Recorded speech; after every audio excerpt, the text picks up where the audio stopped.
और उकाड़ा वालों, ये बात सच है कि नवाज शरीफ साहब ने मुझे आज इंतखाबी मुहिम के आगाज में उकाड़ा भेजा। उन्होंने कहा उकाड़ा से जाकर शुरू करो,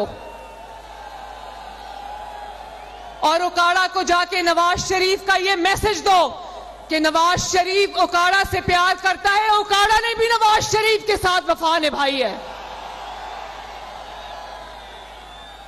और मैं उकाड़ा के गयूर अवाम का शुक्रिया अदा करती हूं, उनको सलाम पेश करने आई हूं, अपनी इन बहनों को और माओं को सलाम पेश करने आई हूं, अपने इन शेरों को सलाम पेश करने आई हूं, जिन्होंने मुश्किल वक्त में, कड़े वक्त में, आज तो सर्दी है ना, मौसम जरा खराब है, जिन्होंने खराब सियासी मौसम में भी मुस्लिम लीग नून और नवाज शरीफ का साथ नहीं छोड़ा।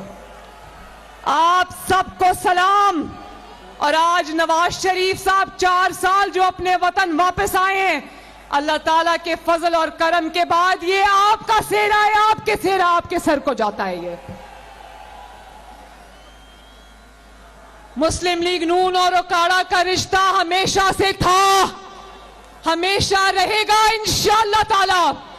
और इतनी सर्दी में उकाड़ा का जलसा बता रहा है कि 8 फरवरी को उकाड़ा में शेर धाड़ेगा इंशाअल्लाह ताला।